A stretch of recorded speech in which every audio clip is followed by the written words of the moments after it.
Bola Bali Ngatingal.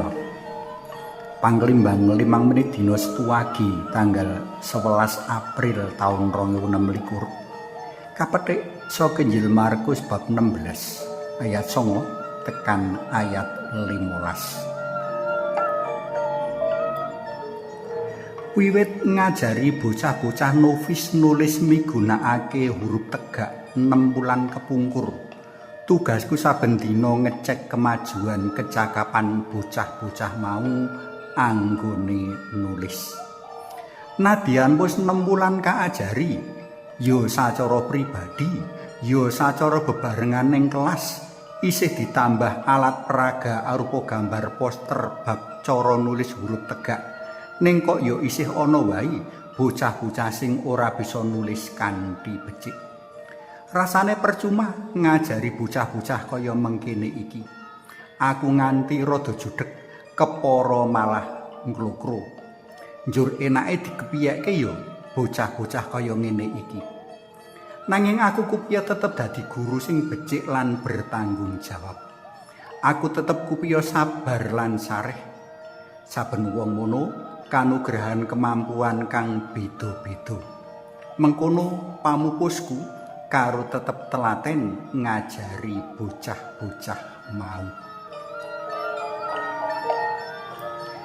Perikop Injil Markus kang kaaturake pasaman suci dina iki ngemut ringkesan prastawa pangatingal dalam Gusti Yesus marang para murid.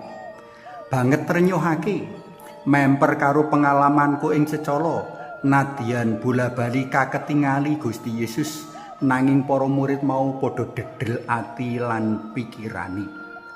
Para murid banget angel anggone percaya nganti Gusti Yesus duka. Kanthi sereng Gusti Yesus nyelathu para murid kang angel percaya mau.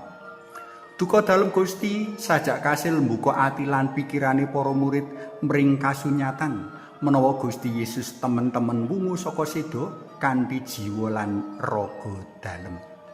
Para murid sadar menawa ora prayoga ngendelake diri pribadi, ananging kudu gelem asrah pitaya mring Gusti.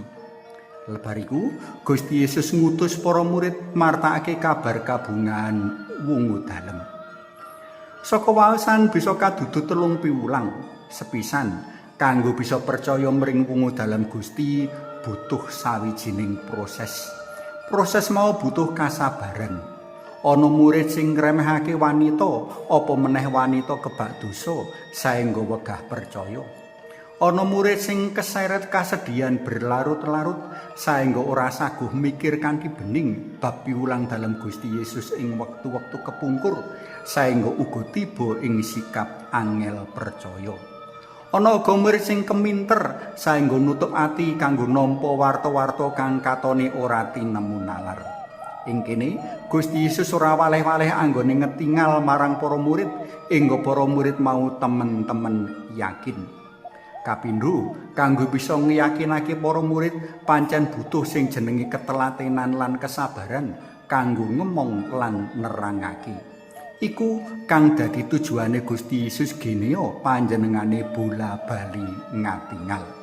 Katelu, butuh campur tangan Allah yang Roh Suci kang kuwasa mbuka lan madangi ati.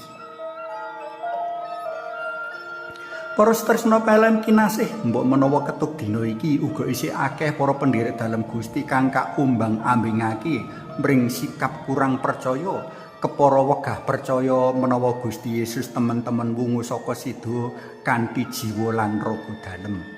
Kapercayane amung winates teori wae. Prayoga sabar sinau marang para sedulur kang satunggal kapitayan, luwih sedulur kang kawugan gulawentah iman kekatolikan. Prayoga uga mbuka ati kanggo karya dalam Yang Roh Suci. Amung panjenengane wae kang saguh madangi ati kita saengga mangerti karya-karya dalam Gusti kang ora tansah bisa kagagapi nganggo nalar iki. Suwawe sami munjuk kunjungan dalam Yang Rama saha Yang Putra tuwin Yang Roh Suci. Amin. Gusti Yesus kawula muju nuwun awit karya kaselamatan dalem ingkang kedah panjenengan bayar mawi sangsara lan seda dalem. Kawula bingah dene panjenengan wungu saking sida saperlu ngirit kawula tumuju gesang mulya langgeng. Amin. Kunjeng asma dalem yang Rama sayang Putra tuwin yang Roh Suci. Amin.